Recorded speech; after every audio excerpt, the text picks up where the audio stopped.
मङ्सिर 4 गते प्रतिनिधि सभा र प्रदेश सभा सदस्यको निर्वाचन सम्पन्न भई निर्वाचनको मत परिणाम आउने क्रम अन्तिम चरणमा रहेको छ। पछिल्लो अर्थात् सोमबारसम्मको मत परिणाम अनुसार प्रतिनिधि सभाको प्रत्यक्षतर्फ नेपाली कांग्रेसले सबैभन्दा बढी मत प्राप्त गरेको छ। नेकपा एमाले दोस्रो, नेकपा माओवादी तेस्रो, नेकपा एकीकृत समाजवादी चौथो तथा जनता समाजवादी पार्टी नेपाल, राष्ट्रिय प्रजातन्त्र पार्टी, राष्ट्रिय स्वतन्त्र पार्टी पाँचौं दलका रूपमा देखिएका छन्। आम निर्वाचन 2079ले कस्तो सन्देश दियो भन्ने यति बेला प्रश्न भइसकेको छ। ठूला भनिएका पुराना दललाई गतिलो पाठ पढाएर निर्वाचन सम्पन्न भएको छ भने नयाँ दललाई गहन जिम्मेवारी थपिएको छ। यथास्थितिबाट बाहिर निस्कन नसकेपछि दशकौंदेखि विरासत जमाउँदै आएका दलमाथि जनताले कसरी खतराको घण्टी बजाउँदा रहेछन् भन्ने सन्देश यो निर्वाचनले दिएको छ। सरकारका कमी कमजोरी, विकृति र गलत क्रियाकलापलाई जनता सामु प्रस्तुत गरेर जनताका बीचमा स्थापित गर्ने काम नयाँ दलले गरेका त छन् नै, वर्षौंदेखिको एकाधिकारवादी सोचमा ब्रेक लगाउन पनि केही हदसम्म सफल भएका छन्। अबको युग भनेको प्रतिस्पर्धाको युग हो भन्ने पनि सबद सिकाएका छन्। सरकार बन्न जस्तो पनि गठबन्धन गर्ने, सरकार टिकाउन विभिन्न हत्कण्डा गर्ने, जनअभिमतको कदर नगर्नेको प्रतिफल हो अहिलेको चुनावी नतिजा। पछिल्लो दशकदेखि नेपालको राजनीति शक्ति र सत्तामा केन्द्रित बनिदियो। गणतन्त्रको अभ्यास र त्यसले अंगीकार गरेको शासन व्यवस्थामा टेकेर राजनीतिक दलले गरेको व्यवहार जनतालाई पाच्य हुन सकेन। जनतालाई विवेकहीन सोच्ने र जे गरे पनि हुन्छ भन्ने प्रवृत्ति दलहरूमा मौलाउँदा अहिलेको निर्वाचन राजनैतिक दलका लागि कोसेढुङ्गा साबित मात्र भएन, जनताले चाहे भने दलहरूका स्वरूप परिवर्तन गर्न सक्छन् भन्ने हैसियत पनि देखाएका छन्। वरिष्ठ अधिवक्ता तथा राजनीतिक विश्लेषक विष्णु भट्टराई हालै भएको निर्वाचनको मत परिणामलाई कसरी नियाल्नु भएको छ भन्ने जिज्ञासामा आफ्नो धारणा यसरी व्यक्त गर्नुहुन्छ।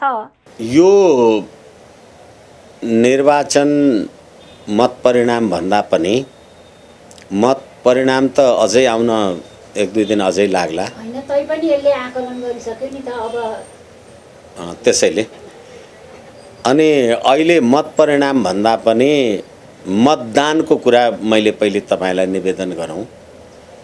यो निर्वाचनमा निर्वाचन आयोगको कथन अनुसार, हालाकि निर्वाचन आयोगको कथन आफ्नो ठाउँमा कति सत्य छ त्यो आफ्नो ठाउँमा छ, तर 61% मतदान भयो भन्नुहुन्छ। बाँकी 39% नेपाली जनताको लागि यो निर्वाचनको यसको वैधानिक राजनीतिक अवस्था के हुने, उनीहरूले त आफ्नो प्रतिनिधि कुनै मतदान गरेनन् र त्यो 39% नेपाली जनताले जसले मतदान गरेन तिनीहरूलाई सम्बोधन गर्ने यो राज्य सत्तासँग के छ। त्यसैले गर्दा तपाईले मत परिणामको कुरा गर्नुभन्दा पहिले मैले मतदानको कुरा गरेको। अब मत परिणाम जे रूपले आइराखेको छ, के यो 60% नेपाली जनताले अहिले यो मतदानको प्रक्रियाद्वारा विगत 5 वर्षमा भएको घुस, भ्रष्टाचार, निर्मला हत्याकाण्ड, बलात्कार, एमसीसी लगायतका जति विकृति विसङ्गतिहरू थिए तिनीहरूलाई हुन्छ भने हो, अनुमोदन गरे हो। अब यसो भन्यो भने अलिकति रियाक्सन बढी गर्ने चलन छ केही आम सञ्चारका मानिसहरूमा। तर तपाईले निर्वाचनको दरमियानमा एउटा कुनै सामाजिक सञ्जालले नो नट अगेन त भनेको थियो। त्यो नो नट अगेन भनेको कुरालाई निर्वाचन आयोगले नो नट अगेन भनेपछि यस ही विल अगेन भनेको हो। होइन भनेदेखि यो ललिता निवास प्रकरणमा भ्रष्टाचारमा मुछिएका मान्छेहरू पनि निर्वाचनमा विजयी छन्। बुढी गण्डकीमा 9 अर्ब भ्रष्टाचार गरेको म प्रमाण पुर्याउन सक्छु भन्ने बाबुराम भट्टराई, केपी शर्मा ओली, शेरबहादुर देउवा, पुष्पकमल दाहाल, उनीहरू सबैजना पनि नेपाली जनताले निर्वाचितै गरेर पठाएका छन्। अझ अर्को कुरा तपाईलाई मलाई लाग्छ यो आम नेपाली जनतालाई जानकारी रहोस्, अहिले तपाईले निर्वाचित गरेर पठाउनु भएको, आम नेपाली जनताले निर्वाचित गरेर पठाउनु भएको जो मानिस हुनुहुन्छ उहाँ पार्लियामेन्टमा प्रवेश गर्न पाउनुहुन्न। किन? मनाङबाट निर्वाचित भएका टेकबहादुर गुरुङ भन्ने एकजना व्यक्ति हुनुहुँदो रहेछ। मैले आम सञ्चारमा हेरेर निवेदन गर्दैछु। उहाँ काठमाडौँ फन पार्कको 60 रोपनी जग्गा तलमाथि गतिविधि गरेको कारणले गर्दा उहाँ विरुद्ध 31 करोडको मुद्दा भ्रष्टाचारको मुद्दा छ विशेष अदालतमा। र विशेष अदालतमा भ्रष्टाचारको मुद्दा भएको मान्छेले प्रतिनिधि सभामा प्रवेश पाइँदैन। तर अहिले देशमा प्रजातन्त्रका कुरा गर्ने, सुशासनका कुरा गर्ने, आफूलाई ठुलो प्रजातन्त्रवादी गठबन्धन भन्ने नेपाली काङ्ग्रेसको उम्मेदवार अब त्यो भ्रष्टाचारमा संलग्न भएको मान्छे भनेर जे मुद्दा चलेको छ तिनैलाई भोट हालेका छन्। यो देशको यो निर्वाचनको नतिजा यसले के दिन्छ सन्देश नेपाली जनतालाई? फेरि अझै अर्को कुरा म तपाईँलाई भनौँ, 1,79,88,570 मतदाता भनेपछि 1,09,88,000 चान्चुरले मत हाल्नुभयो भने अब 10% त बदर हुने होला। अनि 1 करोड मतदाता हुने होलान्। त्यो 1 करोड मतदातामा पनि 60-61 वटा राजनीतिक दल निर्वाचनमा आए भने 7-8 वटा मात्रै दल त पार्लियामेन्टमा एउटा सिट जितेर पुगे भने बाँकी रहेका जुन 50 वटा दल होलान्, ती 50 वटा दलले देशभरि चुनाव लड्दा एउटा पार्टीले 50,000 पायो भने पनि 25 लाख मत त फेरि पनि गयो। यो पार्लियामेन्ट जहाँ प्रतिनिधित्व हुँदैछ 3 करोड नेपाली जनता मध्ये के 70 लाख नेपाली जनताको मतको चाहिँ प्रतिनिधित्व हो त यो पार्लियामेन्ट। यसै कारणले गर्दा अब फेरि तपाईले मत परिणामका कुरा गरे अनुसार अब सरकार बन्ने घट्ने आदि इत्यादि कुरा गर्नुहुन्छ। तर अहिले जो नयाँ राजनीतिक दलको रूपबाट आइराखेका व्यक्तित्वहरू छन् उनीहरूको नागरिकता विवाद छ। त्यो नागरिकता विवादमा यो राज्य व्यवस्थाले के भन्छ? अनि त्यसै गरेर अहिले यो मत परिणाम अथवा यति मतदान हुनुमा निर्वाचन आयोगकै भूतपूर्व अध्यक्षहरू यो अयोधी प्रसाद यादव भन्ने लगायतका मान्छेहरूले के भन्नुहुन्छ, नीलकण्ठ उप्रेती, दोलखबहादुर गुरुङजीहरू भने यो राज्य व्यवस्थाप्रति नेपाली जनताको तृष्णा भयो भनेर भन्नुहुन्छ। हिजो आफै तपाईँ निर्वाचन आयोगको प्रमुख हुनुहुन्थ्यो भने यो राज्य प्रणालीप्रति नेपाली जनताको विमुख रहेछ। अब नेपाली जनताले मानेनछन्। र अझै अर्को कुरा तपाईँलाई म भनौँ, सङ्घीय धर्मनिरपेक्ष लोकतान्त्रिक शासन व्यवस्था भन्नुहुन्छ, तपाईँ संविधान भन्नुहुन्छ, तपाईँ कम्युनिस्ट पार्टीको उम्मेदवार हुनुहुन्छ, धर्म भनेको अफिम हो भन्ने, मन्दिरमा गएर माला लगाउनुहुन्छ र अनि त्यहाँबाट मलाई भोट दे भनेर भोट माग्नुहुन्छ। त्यही होइन यो प्रतिनिधि सभा? अब यसमा फेरि अहिले तपाईँ ठुल्ठुला महिलाका कुरा गर्नुहुन्छ। अब क्षमा चाहौँ, संयोगले अहिले मेरो आदरणीय पत्रकार पनि महिला नै हुनुहुन्छ। कोही राजनीतिक पार्टीले 33% महिला निर्वाचनमा किन उठाएन? के तिनीहरू योग्य थिएनन्? फेरि अर्को कुरा के भने अयोग्य रहेछन्। ल तपाईँले उठाउनु भएन भने अहिले राष्ट्रिय जनगणना आयोगले त जनसङ्ख्या आयोगले गरेको तथ्याङ्क अनुसार त नेपालमा 51.67% महिलाको जनसङ्ख्या छ, पुरुषको जनसङ्ख्या त 49% समथिङ छ। भनेपछि अहिले हेर्नुहोस् त पार्लियामेन्टले न्याय गरेको के गरेको छ। र फेरि त्यसमा पनि म तपाईँलाई भनौँ 33% महिला पार्लियामेन्टमा पुर्याउनु पर्छ। अहिले चुनावबाट जितेर आए कति? 165 को निर्वाचन क्षेत्रमा 7 जनामा महिला निर्वाचित भएर आए भने यो सङ्घीय लोकतान्त्रिक समावेशी संविधानको मर्म र भावना बमोजिमको निर्वाचन भयो, परिणाम भयो। अब फेरि अर्को कुरा म तपाईँलाई निवेदन गर्न सक्दछु, अहिले प्रतिनिधि सभामा अहिलेसम्म देखिएकोमा 7 वटा दल 8 वटा दलले 1 सिट 2 सिट 5 सिट 7 सिट आदि इत्यादि लिएर पुग्नु भएको छ। र समानुपातिकमा तपाईँले जुन नामावली राख्नु भएको छ समानुपातिकबाट तपाईँले 33% महिला पुर्याउनुपर्छ। तर 33% महिला पुर्याउनका लागि तपाईँ त खसेको मतको सदरमतको 3% पुर्याउनुपर्छ। राष्ट्रिय पार्टी हुनलाई।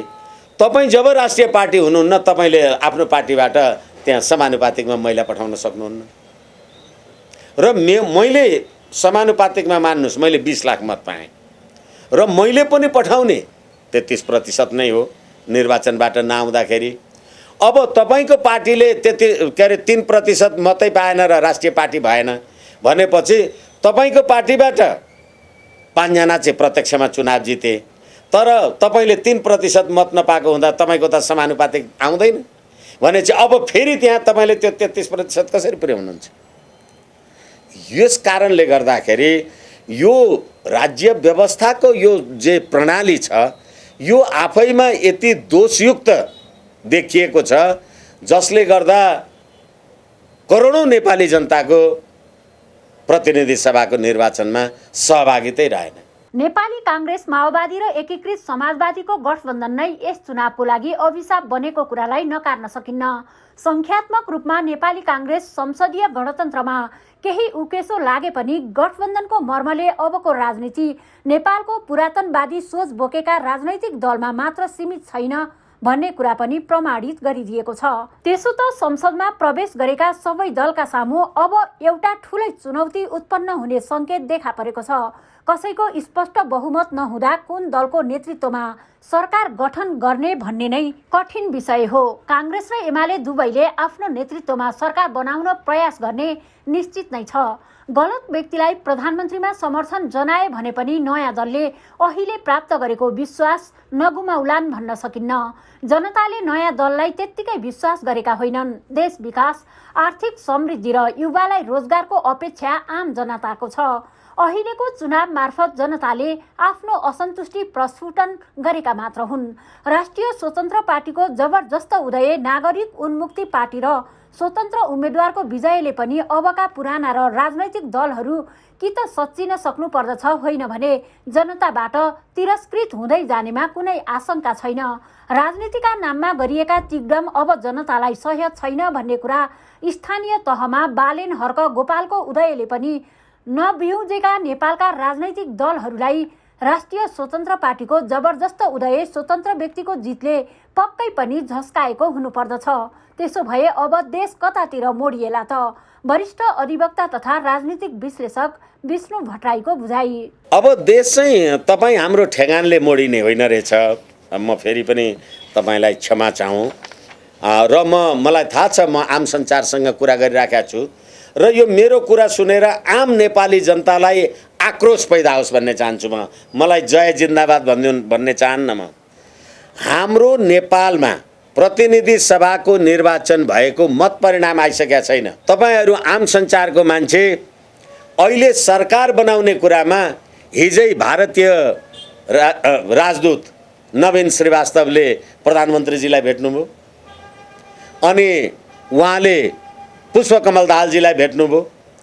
त्यसै गरेर आज अखबारमा आइराखेको छ युरोपियन युनियनका प्रतिनिधिले भेटा गर्दा गर्दा उत्तर कोरियाका किम जोन उनको प्रतिनिधिले पनि भेट्ने हल्ला भइराखेको छ। भनेपछि यो मत नेपाली जनताले मतदान त गरे, कसको बलमा गरे? होइन भने मेरो देशमा मैले निर्वाचन गरेर मेरा प्रतिनिधि पठाउँदा मेरो सरकार बन्ने कुरामा तपाईँ विदेशी शक्तिलाई किन चासो पर्यो? किन चासो पर्यो भने हिजो निर्वाचनमा तपाईँले साथ दिनुभएको रहेछ र चासो पर्यो। होइन भने मैले तपाईँलाई भोटै हालेको छैन, निर्वाचनमै गएको छैन, फल्नालाई भोट दे भनेकै छैन भने सरकार जे बन्ला जसो बन्ला एउटा अन्तर्राष्ट्रिय असंलग्न परराष्ट्र नीति अन्तर्गतका मूल्य मान्यता र यो विश्व बन्धुत्वको भावना, युएनओको चार्टर बमोजिम एउटा सम्प्रभु सम्पन्न राष्ट्रको सरकार प्रति गर्ने व्यवहार सबै कुरा आफ्नो ठाउँमा छ। तर मेरो देशमा निर्वाचनको परिणाम आइसकेका छैन।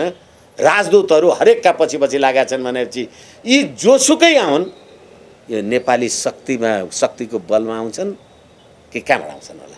यसैले अहिले मैले तपाईँलाई भने सारा भ्रष्टहरूले निर्वाचन जित्नुभयो। ललिता निवास प्रकरणमा दोषी भएका अथवा विवादास्पद भएका मान्छेहरूलाई नेपाली जनताले भोट हालेर पार्लियामेन्ट पाए भनेपछि अब भ्रष्टहरूलाई भोट हालेर भ्रष्टाचारी मुर्दाबाद भनेर सडकमा नारा लगाउन मिल्छ? अनि त्यसै गरेर एमसीसी को कुरा गरौँ म, यही ज्ञानेन्द्र बहादुर कार्की, यही सरकारको त्यतिखेरको सञ्चार मन्त्रीले, कानुन मन्त्रीले फातेमा सुमारलाई एमसीसीलाई चिठी लेखेको छ। अमेरिकाको वर्तमान कानुन र भविष्यमा बन्ने नीतिको उल्लङ्घन गर्न पाइने छैन भनेको कारणले नेपालको सम्प्रभुता अमेरिकाको पोल्टामा पुग्यो नि भनेर तपाईले भन्नुभएको छ। त्यो नेपालको सम्प्रभुता अमेरिकामा पुर्याउने एमसीसी त पास गर्नुभयो नि। जसले जसले एमसीसी पास गर्यो तिनैलाई यिनीहरूले भोट हाले। नेपाली जनतालाई राष्ट्रियता चाहियो होइन भने मैले भनेको कुरा म प्रमाणित गर्न सक्छु, झुटो साबित गर्छु। भ्रष्टाचारीलाई एमसीसी पास गर्नेलाई, नागरिक विधेयक जस्ताको तस्तै पास गर्नेलाई भोट दिन्छन् अनि देशमा भ्रष्टाचार हुँदैन, सुशासन हुन्छ, नागरिकहरू समृद्ध हुन्छन् भन्ने भ्रममा पर्छन्। जो मानिस संसदमा शपथ ग्रहण गर्न पाउँदैन अनि त्यस्तो मानिसलाई उम्मेदवार बनाउने निर्वाचन आयोग। अर्को विषय भनेको जो स्वतन्त्रका नाममा जितेर आएका छन् उनीहरू आफैलाई आफ्नो राजनीतिक सिद्धान्त विचार के हो भन्ने नै थाहा छैन। संविधानको धारा 269 मा समान राजनीतिक विचारधारा भएका नागरिकहरूले जनतामा आफ्नो अभिमत हासिल गर्नका लागि राजनीतिक दल खोल्न पाउने स्वतन्त्रता हुन्छ उल्लेख छ। तर दलको अवधारणा के हो भन्नेसम्म थाहा नभएको दल दर्ता भएको छ र उनीहरू निर्वाचनमा आएका छन्। फेरि पनि वरिष्ठ अधिवक्ता तथा राजनीतिक विश्लेषक विष्णु भट्टराई, भ्रष्टाचारीलाई एमसीसी पास गर्नेलाई, नागरिकता विधेयक जस्ता तस्तै पास गर्नेलाई भोट दिनुहुन्छ अनि अब देशमा भ्रष्टाचार हुँदैन, सुशासन हुन्छ, नागरिकहरू समृद्ध हुन्छन् भने गएको 78-79 मा 6 लाख चान्चुन वैदेशिक रोजगारमा नेपाली जनता बाहिर गए। फ्री ढिवा फ्री भेसा भन्ने यिनै। अनि अस्ति उदयपुरको विवेक दाहाल भन्ने एउटा युवा साउदी अरेबियाको अबु द्रहिद भन्ने जेलमा मृत्युदण्ड पाएर लास पनि यहाँ ल्याउन दिएन। र 78-79 मा 10 अर्ब वैदेशिक रोजगारबाट आएको रेमिटेन्स। अनि अहिले तपाईले जिज्ञासा राख्नु भए अनुसार नेपाली जनताले कसलाई भोट दियो? तिनैलाई दिए। अनि तपाई म कसुरदारलाई भोट दिनुहुन्छ। मैले तपाईलाई मनाङको उदाहरण दिएँ, मैले भ्रष्टाचारको उदाहरण दिएँ। जो मान्छे चुनाव जितेर पार्लियामेन्टमा शपथ ग्रहण गर्न पाउँदैन अनि त्यसलाई उम्मेदवार बनाउने निर्वाचन आयोगको, मैले सोचेको कुरा झुटो भइदियोस् तर के भने उहाँहरूको पहुँच चल्ने मैले देख्दिनँ। किन? रवि लामिछानेजीको अस्ति आम सञ्चारमा हेरेको कुरा हो, मैले चिन्दैन, मलाई थाहा छैन। आम सञ्चारमा मैले हेर्दाखेरि हाम्रो राजनीतिक दलको राजनीतिक सिद्धान्त विचार के हो भन्ने नै थाहा छैन। उहाँले भन्नुभएको छ अहिले तोसीमा कार्कीजीहरू जे चुनाव जित्नु भएको छ उहाँहरूको हिजोको राजनीतिक पृष्ठभूमि, उहाँ कुन राजनीतिक विचारधारा सङ्गठन के को हो। हामीलाई अहिले कुरा गर्न बस्नलाई पनि कुर्सी चाहियो, आधार चाहियो, कि नभए उभिएर गर्नु पर्यो जे होस्। संविधानको धारा 269 समान राजनीतिक विचारधारा भएका मान्छेहरूले जनतामा आफ्नो अभिमत हासिल गर्नका लागि राजनीतिक दल खोल्न पाउने स्वतन्त्रता हुन्छ भनेको छ। रविजीको पार्टीको राजनीतिक अवधारणा के हो भन्ने कुरै थाहा छैन। त्यस्तो दलको दर्ता भएको छ र तिनीहरू निर्वाचनमा आएका छन्। यसकारणले गर्दाखेरि तपाईले भोट माग्नुभयो, पाउनुभयो, ठिक छ। वर्तमान विकृति र विसङ्गतिको विरुद्धमा मैले भोट पाएको हुँ भन्नुभयो। तपाईले भने जस्तै वर्तमान विकृति र विसङ्गतिको लागि भोट पाउनुभयो। तपाईले कति पाउनुभयो? 7 जना तपाईँ जित्नुभयो। अहिले 10 लाख जति कति समानुपातिक के आदि इत्यादि भएका छन्। तर यो विकृति र विसङ्गतिको पक्षमा तपाईलाई भोट हालेको हो भने यो विकृति र विसङ्गतिका कारक हो भन्नेहरू पटक पटक पार्लियामेन्ट विघटन गर्ने केपी ओलीलाई किन हराउनु भएन? भ्रष्टाचार बुढी गण्डकी गर्ने शेरबहादुरलाई किन हराउनु भएन? भ्रष्टाचार गर्ने मान्छे, भ्रष्टाचारमा मुद्दा चलेकालाई भोट दिएर चुनाव जिताउँदै हुनुहुन्छ, जनताले पत्याए भन्ने तपाईँ। अनि यो प्रकृतिले उहाँहरूले के सुधार गर्ने? एकछिनलाई मान्नुहोस्, सुधार गर्ने हामी आशावादी हौँ। सुधार गर्नका लागि त तपाईँ सरकारमा जानु पर्यो नि। तपाईँ सदनमा कराउनुहुन्छ होला, ठिक छ। तपाईँले विधेयक ल्याउन सक्नुहुन्छ र तपाईँले विधेयक ल्याउनुहुन्छ। के विधेयक ल्याउनुहुन्छ? नेपालको कानुनमा कुनै नेपाली नागरिकले आफू खुसी विदेशी नागरिकता लिएको रहेछ भने नेपालको नागरिकता स्वतः रद्द हुन्छ। नेपाल नागरिकता ऐन 2063 को दफा 10। अमेरिकाको कानुनले चाहिँ दोहोरो नागरिकता राख्न पाइन्छ। अब रवि लामिछानेजीको दोहोरो नागरिकता राख्न र बनाउनका लागि तपाईँ सरकारमा गएर विधेयक तलमाथि बनाउनुहुन्छ कि हुन्न? भनेर हुन्छ, सडकमा हल्ला गरे जसरी हुन्छ। र फेरि तपाईँ ल सरकार बनाउनुहुन्छ, सबै नेपाली त्यही होइनन्। यस कारणले गर्दा म सधैँ यो राज्य प्रणालीको प्रतिकूल विचार राख्छु र यति धेरै। र फेरि अब हामीले भर्खरै कुरा गरिसक्यौँ, मेरो देशमा पार्लियामेन्ट कस्तो बन्छ थाहै छैन, तर भारतीय राजदूतको सक्रियता, चिनिया राजदूतको सक्रियता, युरोपियन युनियन अमेरिकनको सक्रियता, बाफरे। अनि उनीहरूको सक्रियताले सरकार बन्यो भने नेपाली जनता त भोट हाल्नुभन्दा बाहेक अरू के गर्छ र? हुन त ठुला र पुराना भनिएका दलका नेता, त्यसमा पनि आम नागरिकले नरुचाएका पुराना अनुहार पटक पटक दोहोरिएका छन्। नागरिकका मन नजितेका नेता कसरी दोहोरिए भन्ने पनि आशंका नउब्जिएको होइन। केही स्वतन्त्र युवाले जित्दैमा देशमा कायापलट हुन्छ, अर्थात् महँगी भ्रष्टाचारको अन्त्य हुन्छ, युवाले रोजगारी पाउँछन् भन्नेमा आशा गर्न सकिने अवस्था छैन त? होइन, अब युवाले के बुझ्नु पर्यो भने माधव नेपालजीले, शेरबहादुरजीले अथवा आर्जु देउवाजीले, यिनीहरू जो छन्, यिनीहरूले वैदेशिक रोजगारमा जानका लागि फ्री टिकट, फ्री भिसाको कुरा गरेनन्। अनि मलाई तपाईँले भोट दिएर चुनाव जिताउनुहोस्, म मन्त्री प्रधानमन्त्री हुन्छु, अनि म चाहिँ तपाईँलाई देशमा बस्न नदिएर विदेशी रोजगारमा पठाउँछु, तपाईँ उहीँ मर्नुहोस् र रेमिटेन्स पठाएर खान्छु, अनि देश केले चलाउने त भने पारीबाट आकालाई रोटी र बेटी भनेर नागरिकता बाँडेर देश चल्छु। अनि किन गर्छु? तपाईँले भोट हाले। मैले अघि तपाईँलाई भने 1131 कि 1113 जना वैदेशिक रोजगारमा गएका युवाहरू मरे।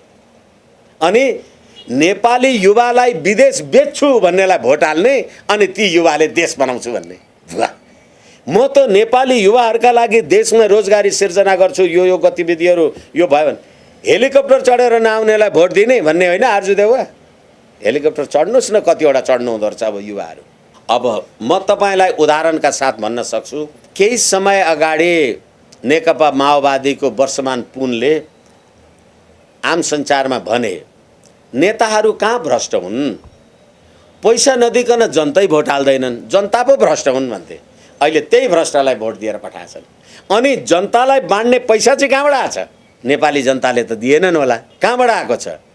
कि भ्रष्टाचार गरेर आएको छ, कि नभएदेखि अहिले हामीले विदेशी शक्तिले सरकार बनाउनलाई भूमिका खेल्यो भनेका छौँ नि, कि त्यहाँबाट आएको छ?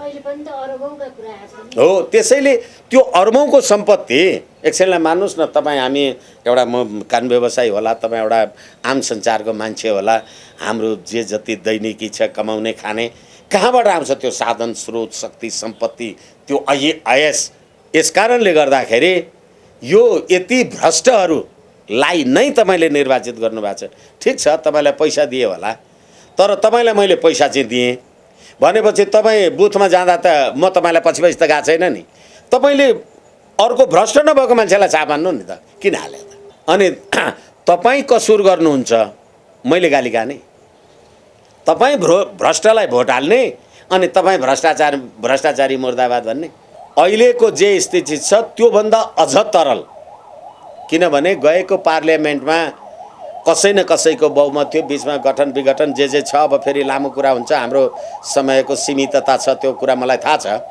तर अहिले त 8वटा 7वटा दल पुगेका छन् र फेरि पनि मैले भने जसको कुनै राजनीतिक दर्शन सिद्धान्त छैन र स्वतन्त्र भएका मान्छेको त पार्टी हुँदैन। अनि ती स्वतन्त्र नभएका मान्छेहरू पनि 165 275 मा त गनिने हुन्छन् भने अब तपाईँ राष्ट्रिय मान्यता प्राप्त पार्टी 5वटा भए 6वटा भए भने तिनीहरूको मात्रै माध्यमबाट तपाईँ सरकार चलाउनुहुन्छ कि यिनीहरूलाई के भन्नुहुन्छ? यसै कारणले गर्दा मलाई लाग्छ अब झन् ठुलो हर्स ट्रेडिङ, खरिद बिक्री, यो पजेरो संस्कृति भित्र्याउने नि शेरबहादुर देउवा खरिद बिक्री, अब अहिले अर्को उग्र खरिद बिक्री हुनेछ। र अहिलेको निर्वाचनको खर्च 62 अर्ब निर्वाचन आयोगको खर्च जे आम सञ्चारमा सुनिएको छ, ननिम्तेला भन्ने होइन कि अब त्यो मात्रै हुन्छ, अरू हुने कुरै भएन। मत खसेको कति भने 1,09,88,570 भने अब 62 अर्ब बराबरको तपाईँले पाएको के, नेपाली जनताले पाएको के, त्यही एउटा मतपत्र ढुवाङमा हाल्ने होइन भने। त्यो एउटा मतपत्र तपाईँले ढुवाङमा छिराउँदाखेरि तपाईँको टाउकोमा कति हजार ऋण थपियो। अनि त्यो सम्पत्ति ल्याउने चाहिँ बाटो के छ? सुत्केरी भत्ता, वृद्ध भत्ता, कुनै के दुर्गम भत्ता, जनजाति भत्ता, के भत्तै भत्ता, भत्ता, सुविधा, गाडी, सुरक्षाकर्मी। म कर तिरिरहने सडकमा डोको बोकेर, हिजो पनि तपाईँ प्रधान न्यायाधीशबाट गडगडी गर्ने, आज पनि तपाईँ मैले तिरेको कर खाएर फेरि पनि तपाईँ गडगडी गर्ने। तपाईँको देशलाई के योगदान छ? बोल्छन् नेपाली जनता। अब अझै तपाईँ भन्नुहोस्, चुनावमा उठेका मान्छेहरू यो संविधानको धारा 87 राज्य कोषबाट नियमित पारिश्रमिक सुविधा लिने मान्छे उम्मेदवार हुन पाउँदैन।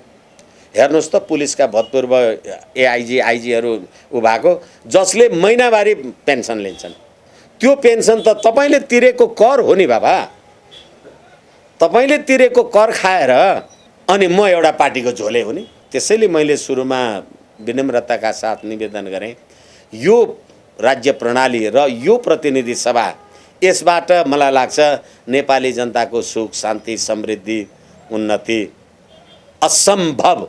देश किन बनेन, देश किन आत्मनिर्भर भएन, रोजगारीको अवसर किन सिर्जना भएन, यी प्रश्नहरू आम नागरिकका प्रश्न हुन्। यिनै प्रश्न सोध्ने युवाहरू अब आम युवाको प्रतिनिधित्व गर्दै संसदमा छिर्नेछन्। नीति निर्माण गर्ने, कानुन बनाउने अभिभार बोकेका युवाहरू आम नेपालीको आशाका किरण हुन्। कतिपयलाई लागेको छ भने अब झन देशमा सांसद खरिद बिक्रीको खेल हुने र देशमा ठूलो भ्रष्टाचारले प्रश्रय पाउने कतिपय राजनीतिक विश्लेषकहरूको ठम्याइ छ। ओमकार टेलिभिजनका लागि क्यामेरामा हरि भण्डारीका साथ शान्ता लम्साल, काठमाडौँ।